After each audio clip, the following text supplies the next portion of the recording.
Assalamualaikum warahmatullahi wabarakatuh. Selamat pagi anak-anakku sekalian, kelas 12 PTKP.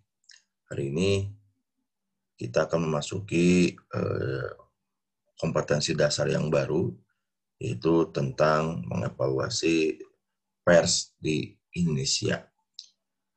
Ini kompetensi dasar yang sangat penting, mengingat pers itu termasuk salah satu bagian dari demokrasi. Jadi salah satu unsur demokrasi itu adanya kebebasan pers. Dan kita sebagai warga negara yang baik tentu saja harus bisa memahami betul apa sebetulnya peran pers dalam sistem demokrasi kita, serta bagaimana efektivitas serta efisiensinya kontribusi-kontribusi dari lembaga pers kaitannya dengan perkembangan demokrasi di negara kita, yaitu negara Indonesia tercinta. Tetapi untuk bisa mengevaluasi, tentu saja kalian harus memahami ataupun mempunyai bekal pengetahuan yang cukup tentang itu pers. Nah, dalam kompetensi dasar yang ini, kalian akan diajak untuk mengevaluasi satu tentang pengertian pers atau hakikat pers, yang kedua tentang sejarah pers, yang berikutnya tentang manfaat dan dampak dari kebebasan pers. Baik, materi saya, Bapak di kesempatan yang berbahagia ini akan mencoba menginformasikan atau menjelaskan intisari dari materi di KD ini. Dan sebetulnya minggu yang lalu sudah kalian baca di information sheet nomor 26 yang sudah saya sampaikan melalui aplikasi Google Classroom.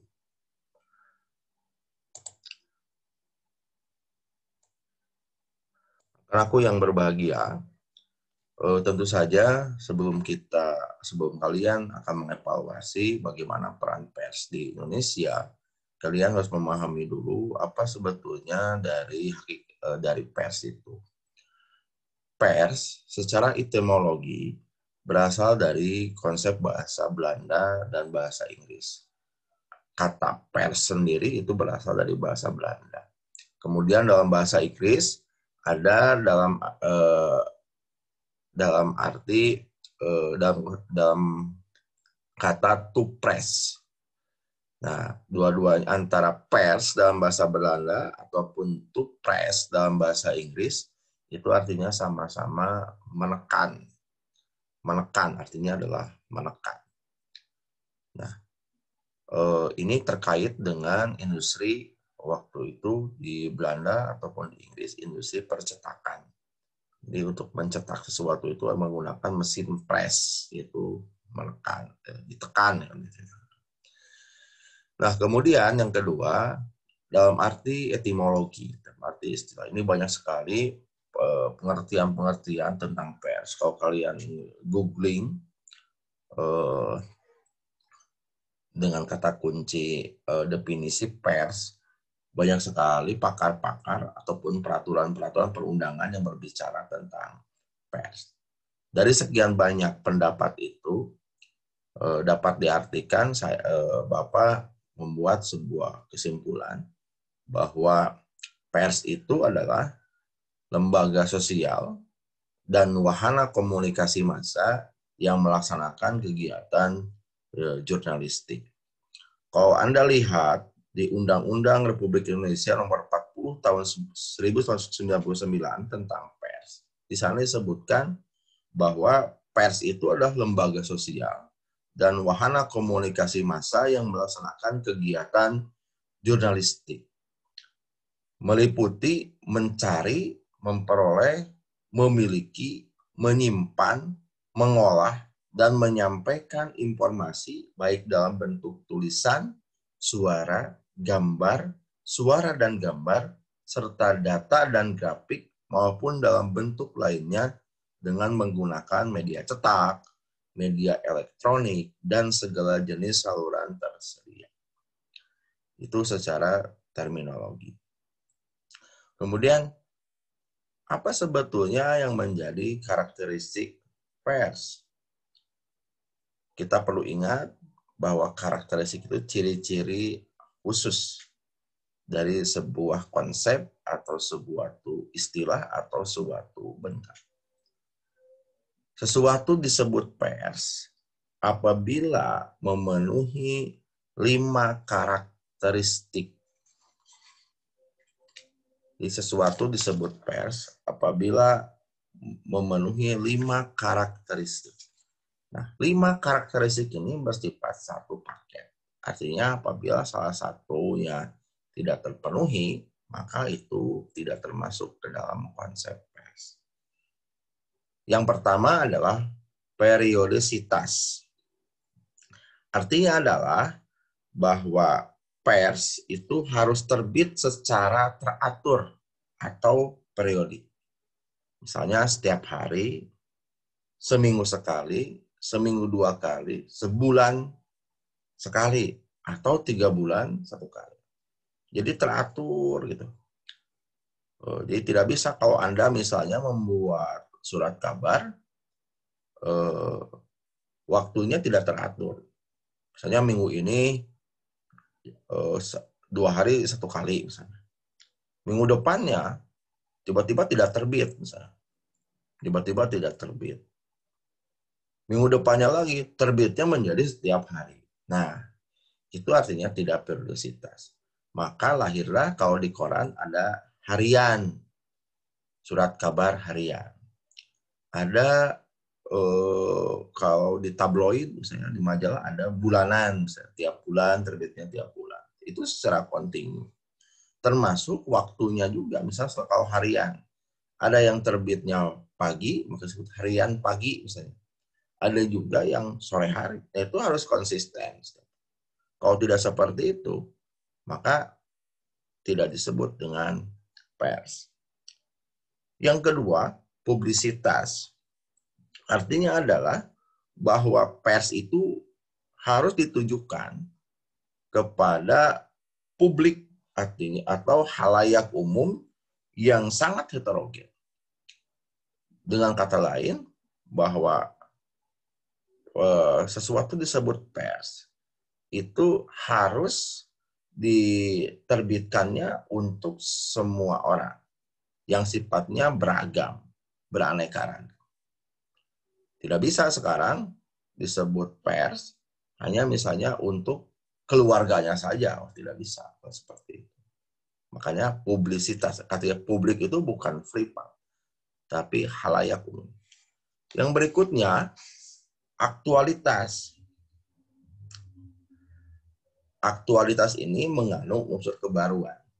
Artinya adalah bahwa informasi yang disampaikan oleh lembaga pers sebagai wahana komunikasi massa harus mengandung unsur kebaruan atau harus yang aktual, yang up to date. Merujuk pada peristiwa-peristiwa yang benar-benar terjadi atau yang sedang terjadi. Dan sekarang kita bisa lihat di era teknologi sekarang ini betul-betul sangat aktual. Hitungan berita itu kalau Anda baca di portal-portal berita di internet, itu hitungannya bukan lagi hari, tetapi bisa detik, bisa menit kan itu. Kita bisa mengupdate berita-berita yang sangat aktual. Kemudian yang berikutnya ada objektivitas. Artinya adalah bahwa berita-berita yang ataupun peristiwa-peristiwa yang disampaikan oleh pers itu harus memuat nilai etika dan moral serta mengandung kebenaran. Jadi bukan berita bohong yang disampaikan. Dan yang terakhir adalah universalitas. Universalitas berkaitan dengan bahwa pers itu dalam sumber beritanya, ataupun materi isinya harus melihat dari berbagai peristiwa, berbagai sumber. Jadi sumbernya itu tidak hanya ke satu orang ataupun kedua orang, tapi harus ke berbagai pihak. Nah, inilah karakteristik pers. Jadi ada 5. Yang pertama periodisitas, kaitannya dengan periodik terbitnya. Kemudian publisitas, kaitannya dengan apakah pers tersebut diperuntukkan untuk khalayak umum yang bersifat heterogen. Aktualitas berkaitan dengan kebaruan informasi yang diberikan. Objektivitas kaitannya dengan nilai kebenaran, etika, dan moral yang atas informasi yang diberikan oleh lembaga pers. Kemudian yang berikutnya adalah universalitas. Ini kaitannya dengan sumber-sumber informasi yang dilakukan oleh ataupun yang diambil oleh lembaga-lembaga pers. Anakku yang berbahagia, kemudian yang berikutnya ada fungsi pers. Kaitannya dengan fungsi pers ini, apa sih sebetulnya yang menjadi kegunaan dari pers itu sendiri? Gunanya apa kan itu? Manfaatnya apa? Ada 5 manfaat ataupun fungsi dari pers. Yang pertama, sebagai media informasi. Artinya adalah bahwa pers itu mempunyai fungsi untuk memberikan informasi kepada masyarakat. Pers memberikan informasi yang beraneka ragam, baik yang berasal dari dalam negeri maupun luar negeri kepada masyarakat. Akan tetapi, informasi yang disampaikan kepada masyarakat harus memenuhi kriteria-kriteria tertentu yang kaitannya dengan karakteristik pers. Misalnya, aktual, akurat, faktual, menarik, benar, penting, jujur, adil, dan sebagainya. Kemudian yang kedua, fungsi pers yang kedua sebagai media edukasi. Artinya bahwa apapun informasi yang diberikan pers kepada masyarakat, hendaknya dalam kerangka mendidik, bukan dalam rangka memprovokasi. Nah, dengan kata lain, bahwa pers harus mencerdaskan masyarakat yang membaca informasinya. Tidak boleh membodohi ataupun membohongi. Makanya ini terkait dengan sifat informasi yang diberikan oleh pers. Itu kaitannya dengan jujur, benar, adil. Nah, ini untuk mendukung fungsi pers yang kedua sebagai media edukasi atau media pendidikan masyarakat. Kemudian yang berikutnya, pers sebagai media kontrol sosial. Nah, tadi saya sebutkan bahwa pers adalah salah satu unsur atau pilar demokrasi. Lebih tepatnya, pers itu adalah pilar demokrasi keempat setelah eksekutif, yudikatif, dan legislatif. Nah, dalam konteks tersebut, kehadiran pers dimaksudkan untuk mengawasi dan mengontrol kekuasaan-kekuasaan yang dikelola oleh lembaga eksekutif, yudikatif, maupun legislatif supaya tidak menjadi kekuasaan yang korup dan absolut. Nah, dengan kata lain, pers sebagai mengontrol kekuasaan mereka. Maka kaitannya dengan fungsi ini, pers itu harus berdiri di tengah-tengah. Artinya tidak boleh memihak kepada unsur-unsur kekuasaan tadi. Pers harus membuat berita yang benar kaitannya dengan kebijakan-kebijakan yang diambil oleh lembaga-lembaga pengelola kekuasaan negara. Yang berikutnya, pers sebagai media hiburan. Artinya, selain sebagai wahana informasi, wahana edukasi, ataupun wahana kontrol sosial, pers harus mampu memerankan dirinya sebagai wahana rekreasi yang menyenangkan, sekaligus menyehatkan bagi semua lapisan masyarakat. Artinya, dalam siaran-siaran ataupun informasi-informasi yang diberikan oleh pers itu harus bersifat menghibur masyarakat. Makanya kita lihat kalau misalnya di lembaga pers, media penyiaran misalnya seperti televisi, stasiun-stasiun televisi, tidak hanya berita melulu, tapi ada sarana hiburannya.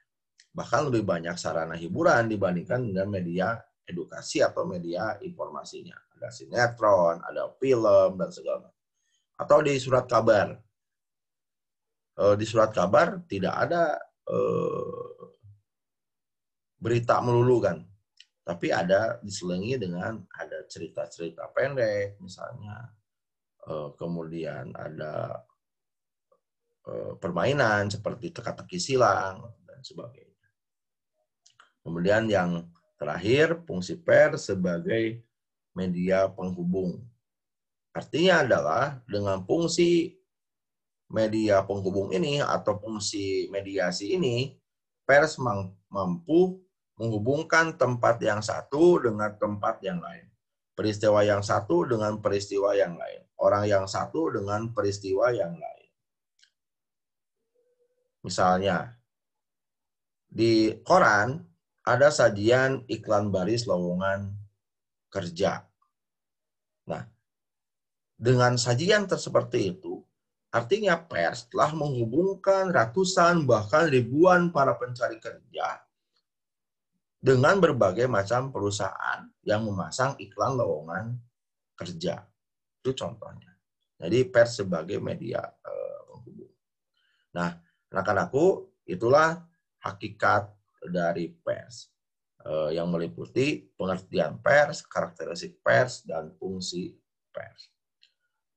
Berikutnya, bagaimana sejarah perkembangan pers di Indonesia. Tadi dikatakan bahwa pers itu sebagai pilar demokrasi keempat setelah eksekutif, legislatif, dan yudikatif. Ini artinya ketika berperan sebagai pilar demokrasi, pers itu artinya sudah beriringan dengan berdirinya sebuah bangsa, berdirinya sebuah negara.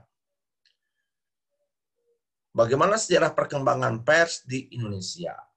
Yang pertama, pada masa penjajahan. Ini disebut juga sebagai pers perjuangan. Mengapa disebut pers perjuangan? Karena pada masa penjajahan, pers berfungsi sebagai alat perjuangan untuk merebut kemerdekaan. Di alat perjuangan untuk merebut kemerdekaan. Nah, pada masa ini, lembaga pers di Indonesia juga disaingi oleh lembaga-lembaga pers yang diterbitkan ataupun yang milik dari pemerintah Hindia Belanda.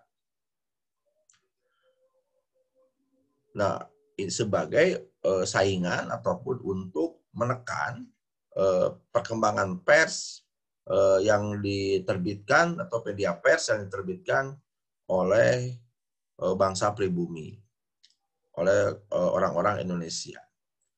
Nah, pada masa penjajahan ini, tadi disebutkan bahwa fungsi pers yang pertama adalah alat perjuangan merebut kemerdekaan. Yang kemudian yang kedua, menyuarakan kepedihan sebagai bangsa terjajah. Ini sangat efektif sekali, di mana pers menyuarakan bagaimana sebuah peristiwa, misalnya ada peristiwa di Bandung, ada orang-orang disiksa oleh para penjajah, kemudian bisa didengar, bisa dilihat, bisa dibaca oleh orang-orang di daerah lainnya, sehingga timbullah perasaan senasib sepenanggungan.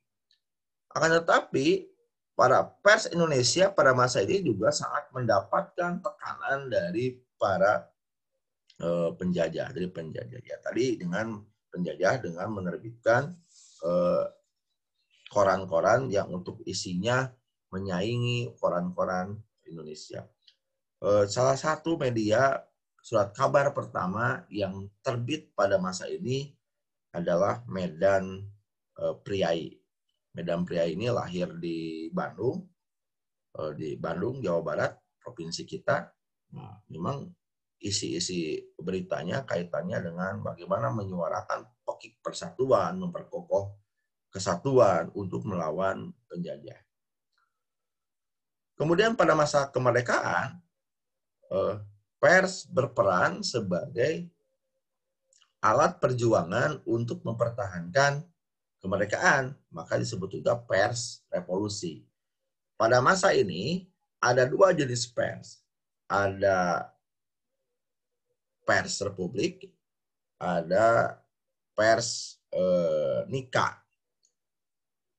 Pers republik adalah alat perjuangan untuk mempertahankan kemerdekaan. Jadi kalau yang pada masa penjajahan alat merebut kemerdekaan, tapi pada masa revolusi kemerdekaan justru pers itu berperan untuk sebagai alat untuk memprovokasi dalam tanda petik memprovokasi warga Indonesia untuk berjuang mempertahankan kemerdekaan dan sebagai penggerak nasionalisme dan patriotisme. Maka disebut juga pers revolusi ataupun pers perjuangan.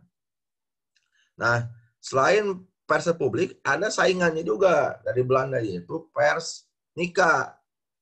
Nah, pers Nika ini menyuarakan gerakan anti pergerakan kemerdekaan atau anti perjuangan kemerdekaan. Kemudian menjadi alat propaganda Belanda untuk mendukung pendudukan Nika atau mendukung penjajahan kembali Belanda atas Indonesia.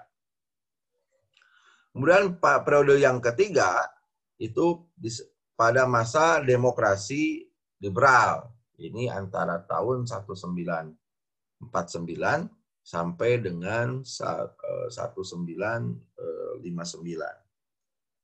Nah, pada masa ini pers berfungsi sebagai peranata sosial sistem demokrasi liberal.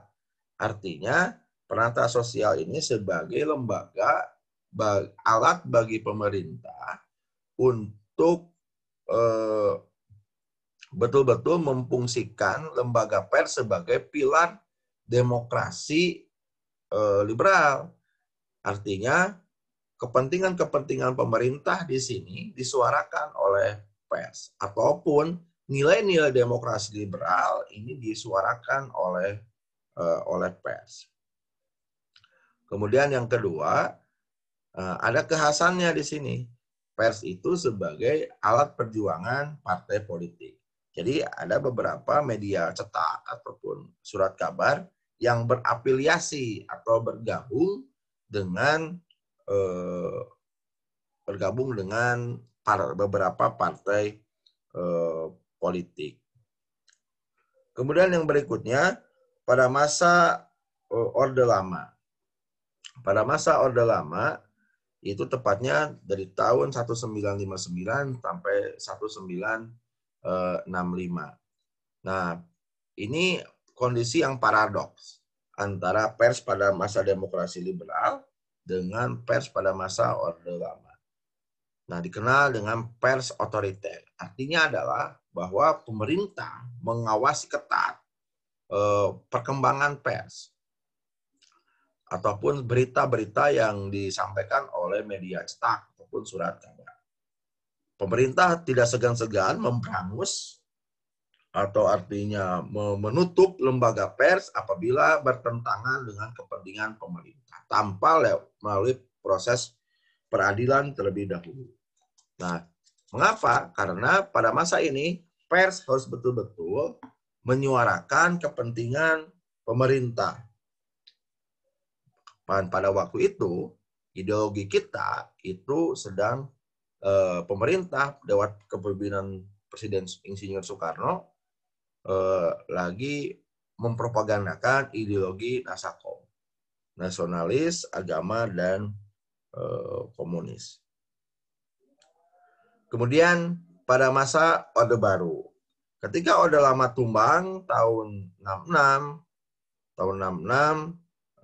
kemudian muncullah Orde Baru lewat kepemimpinan Presiden Soeharto, pers berperan sebagai pers pembangunan. Artinya adalah, atau disebut juga pada masa ini, pers disebutnya dikenal dengan istilah pers Pancasila, yaitu pers Indonesia dalam arti pers yang orientasi, sikap, dan tingkah lakunya berdasarkan pada nilai-nilai Pancasila dan Undang-Undang Dasar. Memang jargon dari Orde Baru adalah melaksanakan Pancasila dan Undang-Undang Dasar 1945 secara murni dan konsekuen. Nah, ini berujung pada posisi pers, di mana posisi pers sebagai pers Pancasila. Pers menyuarakan, menginternalisasikan, bahkan mensosialisasikan nilai-nilai Pancasila kepada masyarakat.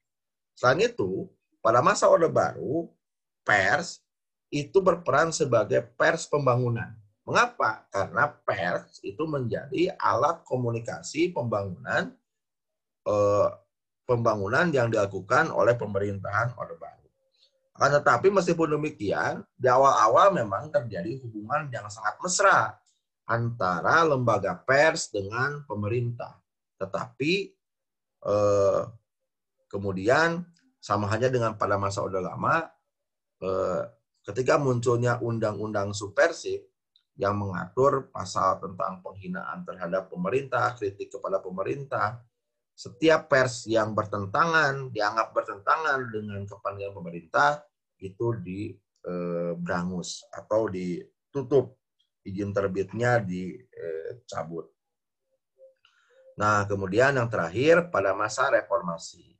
Pada masa reformasi ini, sebagaimana kita ketahui bersama, di mana ketika Orde Baru tumbang atau ketika Orde Baru selesai pada tanggal 21 Mei 1998, Indonesia digandrungi dengan semangat kebebasan dalam segala hal. Demokrasi yang sesungguhnya. Nah, kemudian maka pada masa ini melahirkanlah kebebasan pers. Persnya dikenal dengan pers reformasi. Di sini tidak ada lagi pemerintah tidak boleh menutup lembaga pers yang dianggap bertentangan, tidak boleh bertindak sewenang-wenang. Nah, ini dibuktikan dengan lahirnya Undang-Undang Nomor 40 Tahun 99 tentang pers, di mana dalam undang-undang ini pemerintah menjamin kebebasan pers serta mengakui dan menjamin hak memperoleh informasi dan kemerdekaan mengungkapkan pikiran dan pendapat sesuai dengan hati nurani sebagai hak asasi manusia yang paling hakiki. Dalam pasal 2, undang-undang tersebut disebutkan kemerdekaan pers adalah salah satu wujud kedaulatan rakyat yang berasaskan prinsip-prinsip demokrasi, keadilan, dan supremasi hukum. Nah, kemudian selain lahirnya kebebasan pers yang diperkuat oleh Undang-Undang Nomor 40 Tahun 99 tentang pers, pada masa reformasi ini ada hal yang tumbuh sesuatu yang unik dalam perkembangan industri pers, yaitu munculnya lokalisasi industri pers.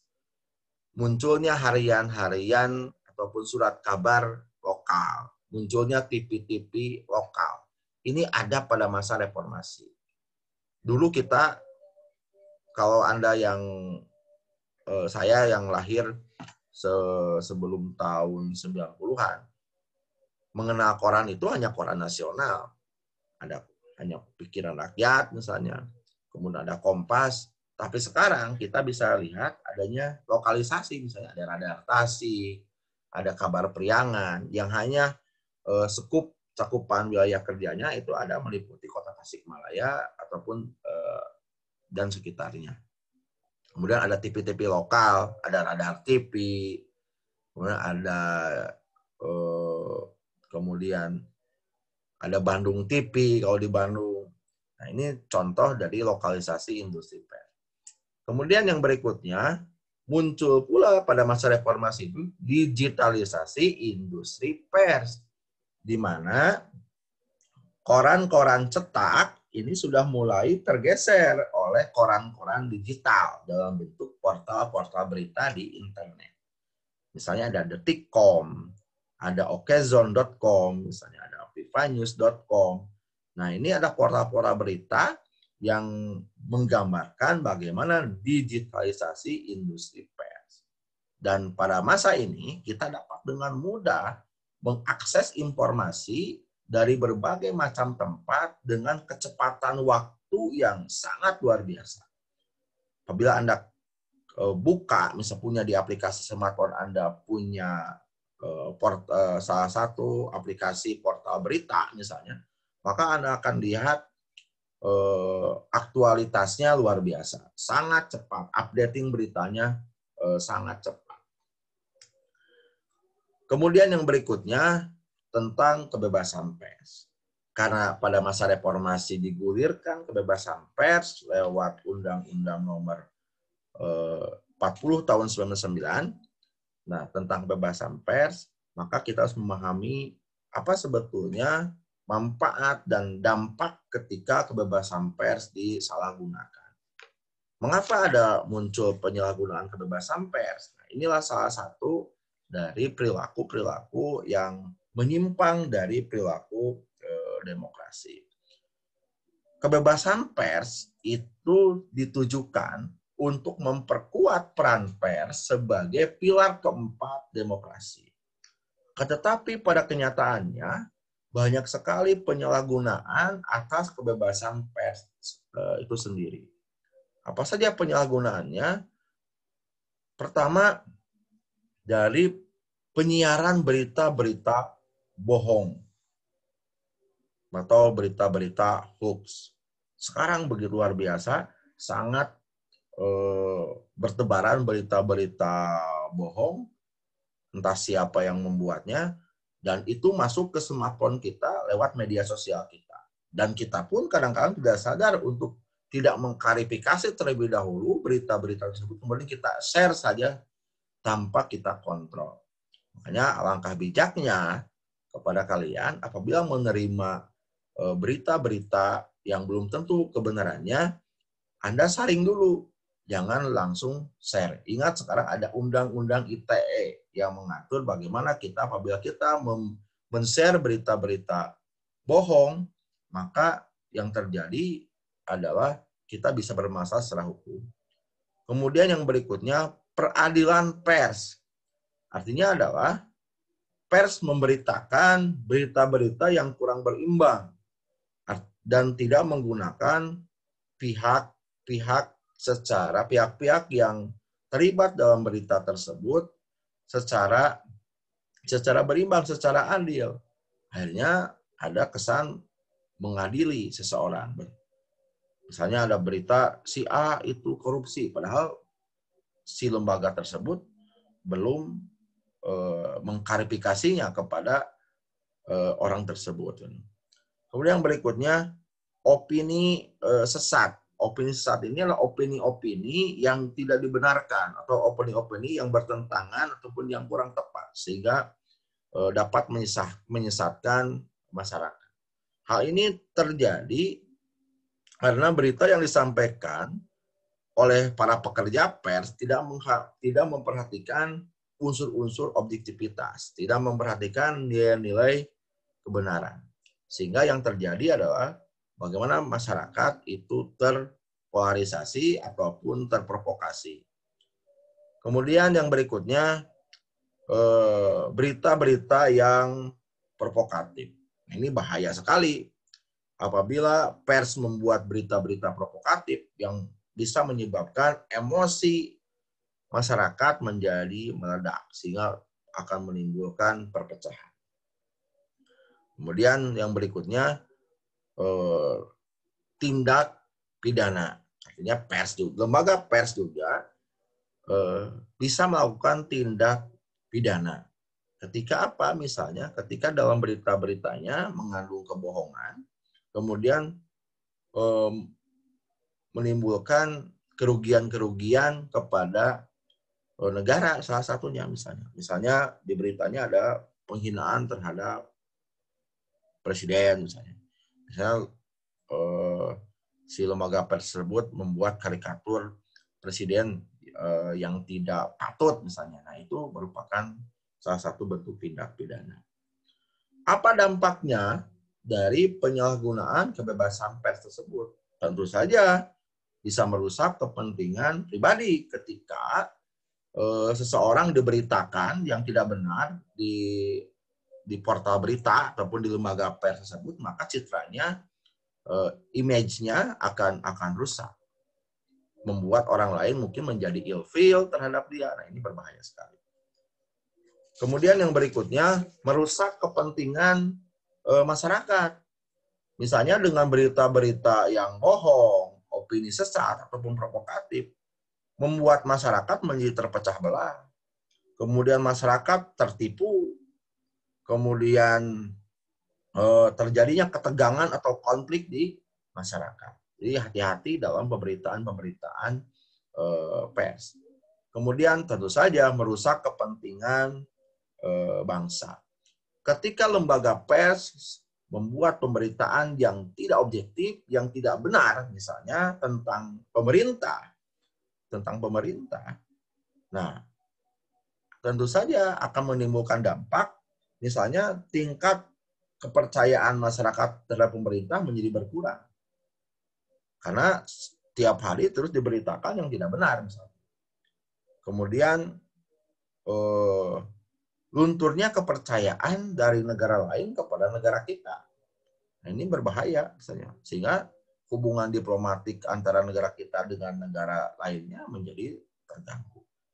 Dan yang paling berbahaya adalah bisa memecah belah persatuan dan kesatuan bangsa.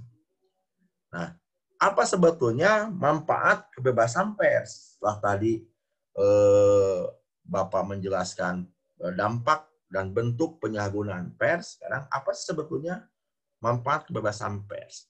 Ini sangat terkait dengan fungsi pers itu sendiri. Ketika kebebasan pers itu dipergunakan dengan sebaik-baiknya, maka fungsi pers pun akan dilakukan sebaik-baiknya. Sehingga masyarakat akan menikmati ataupun menyadari keberadaan pers sebagai sesuatu yang bermanfaat bagi dirinya. Anak-anakku yang berbahagia, itulah intisari materi di bab ini. Jangan lupa kerjakan information sheet-nya lewat student activity-nya, dan ingat waktu Anda belajar sebentar lagi, nanti ada beberapa penugasan yang kaitannya dengan kegiatan ujian sekolah. Itu saja yang bisa saya sampaikan. Semoga Anda sehat selalu dan kita bisa bertatap muka di kelas secepatnya dan pandemi ini segera berakhir. Assalamualaikum warahmatullahi wabarakatuh.